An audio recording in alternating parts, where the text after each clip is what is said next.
இந்த லோகோவை affinity designer வச்சு எப்படி பண்ணுறதுன்னு பார்க்கலாம். அதுக்கு ஃபஸ்ட்டு இந்த லோகோவை பிரேக் டவுன் பண்ணணும். இந்த ப்ராசஸ்க்கு நான் ஃபஸ்ட்டு இதோட ஒப்பாசிட்டியை கம்மி பண்ணிக்கிறேன். ஸோ 30ன்னு கிளிக் பண்ணுறேன். எனக்கு 30% ஒப்பாசிட்டி, லேயர் ஒப்பாசிட்டி கம்மியாயிடும். நான் டைப் பண்ணுற கீ ஸ்ட்ரோக்ஸ் எல்லாமே மேலே எங்கே தெரியும், நீங்கள் வாட்ச் அவுட் பண்ணிக்கலாம். ஓகே, ஒப்பாசிட்டி கம்மி பண்ணியாச்சு. இதை நான் லாக் பண்ணிக்கிறேன். ஸோ அதுக்கு கண்ட்ரோல் எல் பிடிச்சி லாக் பண்ணிக்கிறேன். இப்போ இதை பிரேக் டவுன் பண்ணணும். பேசிக்காக பிரேக் டவுன் பண்ணும்போது நான் என்ன செய்வேன்னா, இது என்ன மாதிரியான ஜாமெட்ரிக்கல் ஷேப்ஸால் ஆயிருக்குன்னு பார்ப்பேன். இதை பார்க்குற வரைக்கும் இது வெறும் சர்க்கிள்ஸால் மட்டுமே இந்த லோகோவை டிசைன் பண்ணியிருக்காங்கங்கிறத என்னால் புரிஞ்சிக்க முடிஞ்சுது.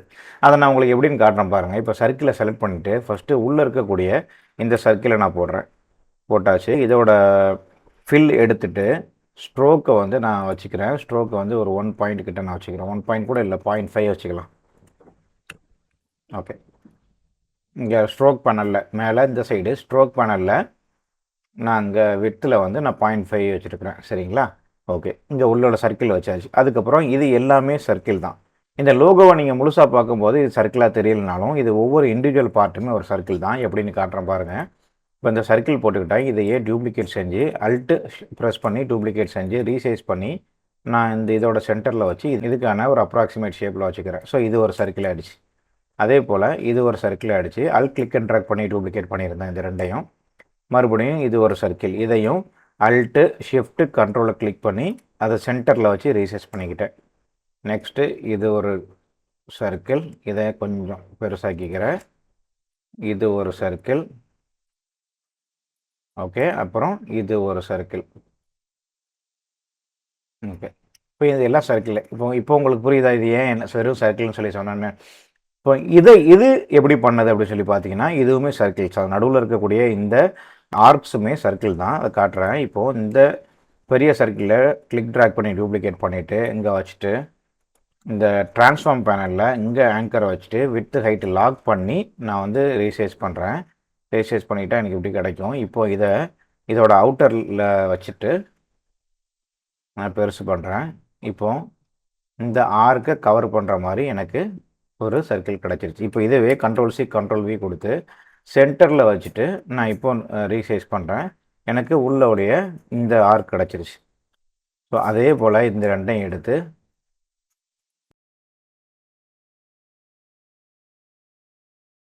கண்ட்ரோல்-C கண்ட்ரோல்-V கண்ட்ரோல்-Alt-Shift கிளிக் அண்ட் ட்ராக். ஸோ இந்த ஷேப்ஸ் நம்மளுக்கு கிடச்சிருச்சு. இப்போ அடுத்து என்ன பண்ணுறதுன்னா, இந்த சர்க்கிள்ஸை எடுத்து எல்லா சர்க்கிள்ஸையும் ஃபில்லேருந்து ஸ்ட்ரோக்காக மாற்றணும். அதுக்கான ஷார்ட்கட் வந்து ஷிஃப்ட் எக்ஸ் அடிச்சிட்டோன்னா எனக்கு ஃபில்லேருந்து ஸ்ட்ரோக்காக மாறிடுச்சு. இதை வந்து ஒரு சிங்கிள் ஷேப்பாக மாற்றணும். இதுக்கு வந்து நான் காம்பவுண்ட் மூலமாக பண்ணுறேன். ஸோ லேயர் கிரியேட் காம்பவுண்ட் கொடுக்கலாம். இல்லைன்னா அதுக்கு நான் செட் பண்ணி வச்சுருக்கிற ஷார்ட்கட் கீ வந்து கண்ட்ரோல்-Shift-D.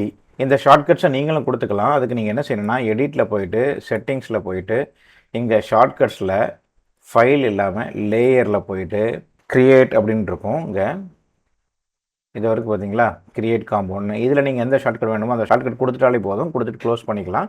க்ளோஸ் பண்ணால் உங்களுக்கு அந்த ஷார்ட்கட் வந்துடும். அதே மாதிரி இதையும் நான் என்ன பண்ண போகிறேன்னா, அன்குரூப் பண்ணிக்கிறேன். எனக்கு கிளிக் அண்ட் ட்ராக் பண்ணனால குரூப் ஆகிருக்கு. இதையும் நான் குரூப் பண்ணிக்கிறேன்.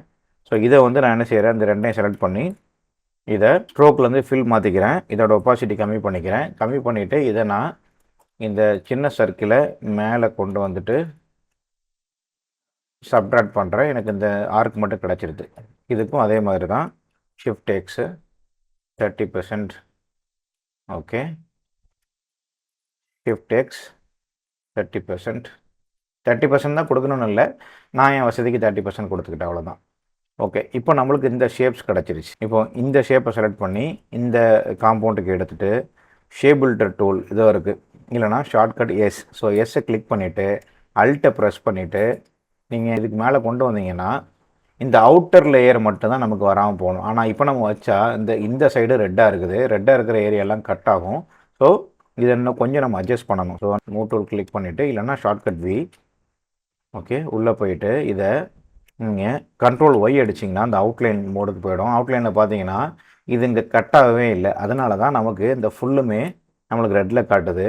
ஸோ இந்த ஆர்க்கை நான் கிளிக் பண்ணி ரிசெட் இந்த ஆர்க்கை செலக்ட் பண்ணிவிட்டு இல்லை ஓவர்லாப் ஆகிற மாதிரி வச்சுக்கிறேன்.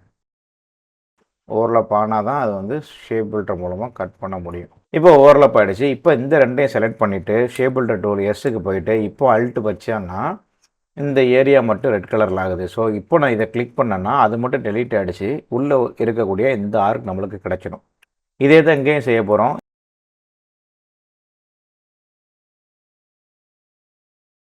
இப்போ உள்ளே இருக்கக்கூடிய இந்த ஆர்க்ஸை கண்ட்ரோல் ஷிஃப்ட் டி அடித்து ஒரு காம்பவுண்ட் ஆக்கிக்கிட்டேன். இதோட ஒப்பாசிட்டியை 100 ஆக்கிக்கிட்டேன். ஓகே, நம்மளுக்கு இந்த ஷேப் கிடச்சிருச்சு. அடுத்து இந்த ஒயிட் கலர் சர்க்கிள் இங்கே ஒன்று வேணும். நம்மளுக்கு ஒயிட் கலர் சர்க்கிள் இல்லை, பட் பிளாக் கலர் ஸ்ட்ரோக் இருக்குது. ஸோ ஷிஃப்ட் எக்ஸ் அமைக்கி அதை பிளாக்காக மாற்றிக்கிறேன். அந்த கலரை நான் கலர் பேனலில் ஒயிட்டாக வச்சுக்கிறேன். இப்போ அது இருக்கிறது தெரியல, ஏன்னா ஆர்டர் வந்து முன்ன பின்ன இருக்குது. லேயர் பேனலில் போயிட்டு இந்த சர்க்கிளுக்கு கீழே மேலே இருக்கக்கூடிய இந்த 6 சர்க்கிளை வந்து நான் கீழே எடுத்துக்கிறேன். இப்போது நமக்கு இப்படியான ஒரு ஷேப் கிடைக்கும். இதுவுமே நம்மளுடைய ஃபைனல் ஷேப் இல்லை, ஏன்னா ஃபைனல் ஷேப்பில் இங்கே ஒரு கர்வ் இருக்கும், இங்கே ஒரு கர்வ் இருக்கும். ஸோ அதை எப்படி பண்ணுறது அப்படின்னு சொன்னால் இந்த இந்த காம்பவுண்ட் ஷேப்பை நான் வந்து கன்வெர்ட் கர்வ்ஸ் கொடுத்து கர்வ்ஸாக மாற்றிக்கிறேன். அதுக்கப்புறமா இந்த சர்க்கிளையும் இந்த காம்பவுண்டையும் செலக்ட் பண்ணி பூலியன் ஆப்ரேட்டரில் சப்ட்ராக்ட் பண்ணிக்கிறேன். சப்ட்ராக்ட் பண்ணதுக்கப்புறம் இந்த ஆர்க்ஸ் இருக்குது, இந்த ஆர்க்ஸ் எல்லாத்தையுமே நான் பூலியன் ஆப்ரேட்டரில் அடிஷன் பண்ணிவிட்டு அதுக்கு கீழே இருக்கக்கூடிய இந்த லேயரை செலக்ட் பண்ணி இதை நான் மறுபடியும் அடிஷன் பண்ணுறேன். இப்போது நமக்கான ஷேப் கிடச்சிருச்சு. இதில் இந்த கர்வ்ஸ் மட்டும், இந்த ஸ்மூத்னஸ் மட்டும் வரணும். அதுக்கு என்னென்னா கார்னர் டூலை செலக்ட் பண்ணிவிட்டு இதை கிளிக் பண்ணிவிட்டு இந்த கார்னரை கிளிக் அண்ட் ட்ராக் பண்ணிக்கலாம், இந்த கார்னரை கிளிக் அண்ட் ட்ராக் பண்ணிக்கலாம். இப்போது நமக்கு தேவையான நம்மளுடைய லோகோ கிடச்சிருச்சு. இதை நம்ம ஒரிஜினலோட செக் பண்ணி பார்த்துக்கலாம். ஸோ ஒரிஜினல் விசிபிலிட்டி கொடுத்துட்டு கிளிக் பண்ணி மூவ் பண்ணி எடுத்துக்கிறேன். ரைட்டில் விசிபிலிட்டியை வந்து 100% வச்சுக்கிறேன். ஸோ இதுதான் நம்மளுடைய ஒரிஜினல். இதை நம்ம அதை பார்த்து பண்ணது. இந்த வீடியோ உங்களுக்கு புரிஞ்சிருக்குன்னு நினைக்கிறேன். ஒரு டிசைனை ப்ராப்பராக டீகோட் பண்ணுறது மூலமாக எந்த டிசைனையும் நம்மளால் பண்ண முடியும் அப்படிங்கிறதோட சின்ன ஒரு எக்ஸாம்பிள் தான் இது. இந்த வீடியோவில் உங்களுக்கு ஏதாவது டவுட்ஸ் இருந்ததுன்னா கமெண்ட் பண்ணுங்கள், அதை நான் கிளாரிஃபை பண்ண ட்ரை பண்ணுறேன். வீடியோ உங்களுக்கு பிடிச்சிருந்தால் லைக் பண்ணுங்கள், நம்ம சேனலை சப்ஸ்கிரைப் பண்ணி சப்போர்ட் பண்ணுங்கள். Happy designing.